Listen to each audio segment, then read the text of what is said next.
गोपी थी,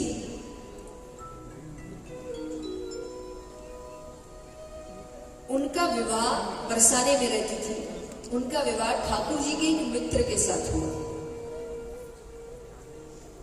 पहले बचपन में ही विवाह हो जाया करता था, लेकिन ससुराल तुरंत नहीं जाते थे। कई सालों बाद क्या कहते, क्या होता है, गौना। तो उस गोपी का गौना हो रहा था, वो नंदगांव जा रही थी।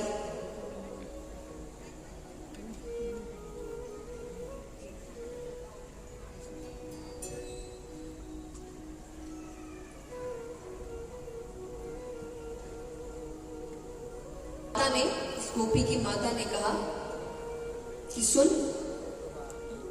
जिस स्थान पर जा रही है ना, वहां कृष्णा नाम का एक ग्वाला रहता है, उसे देखना मत, क्योंकि जो उसको एक बार देख लेता है ना, तो वो उसी के पीछे दीवाना हो जाता है। तो कोशिश करना, ना तू उसे देखे ना वो तुझे देखे। जब भी वो सामने आए तो पल्ला कर लेगा। उन्होंने कहा ठीक है।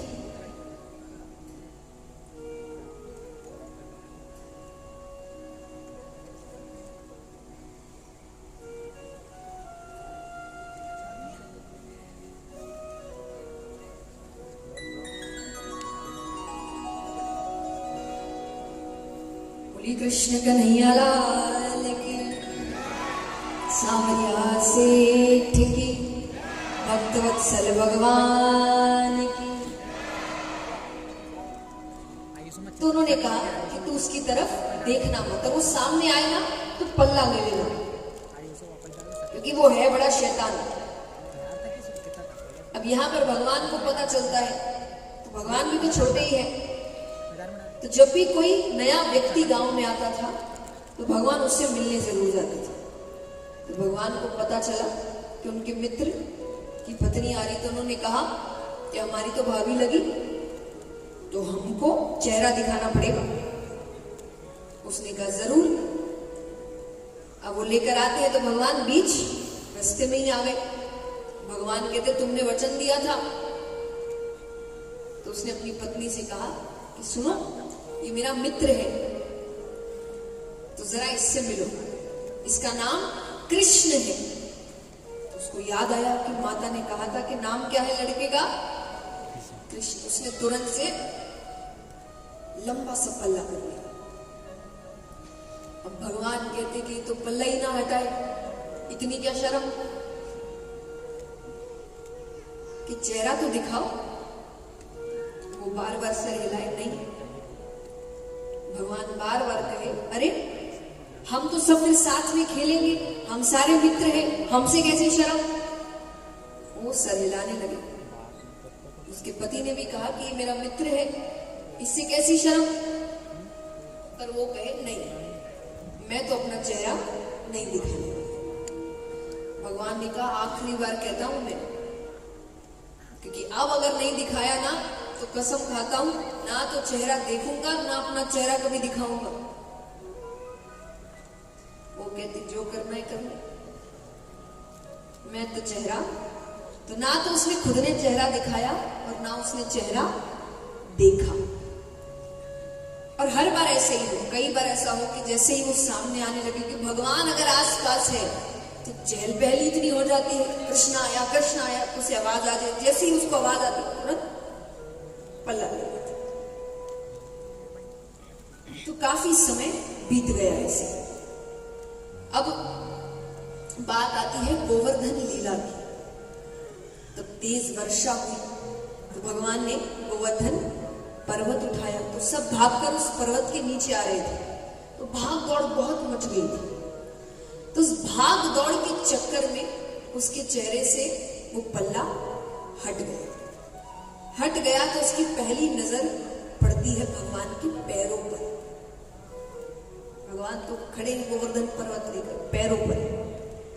उसको पैर ही इतने सुंदर लग रहे हैं कि किसके पैर हैं,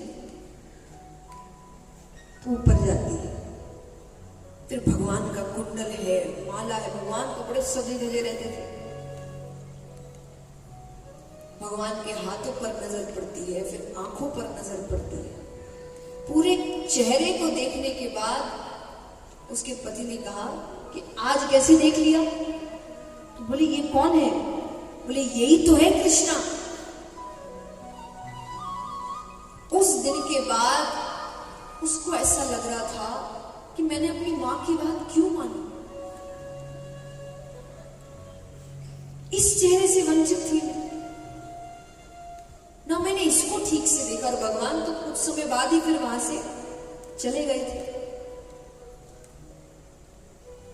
तो कहते हैं कि उसने उस वक्त उसको इतना दुख हुआ, मैंने भगवान को ठीक से देखा क्यों नहीं, मैं इन लोक लाज में शर्म में क्यों इतना पड़ गई, इतने समय तक वो मेरे साथ था और मैंने उसको देखा नहीं।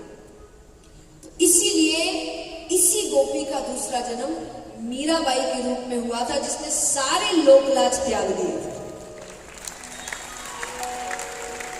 उसको हर वक्त यही बोला गया था कि मीरा ऐसे नहीं रहते, मीरा ऐसा नहीं करते, लोक लाज का ध्यान रखते हैं। उसको किसी की नहीं पड़ी थी। तो इसीलिए वो गोपी जिसने लोक लाज के चक्कर में भगवान से वो इतने समय तक दूर रही, वही मीराबाई बनकर आती है। और उसकी शुरुआत भी कैसे हुई? जब एक विवाह को देखते देखते उसने अपनी माता से पूछा, 5 साल की उम्र, कि मेरा पति कहाँ है? तो मां ने खेल खेल में श्री कृष्ण की मूर्ति की तरफ कह दिया, ये तेरा पति है। उस दिन से उन्होंने जो श्री कृष्ण को अपना माना, उसके बाद उन्होंने किसी को अपना माना। LIC, जिंदगी के साथ भी, जिंदगी के बाद भी।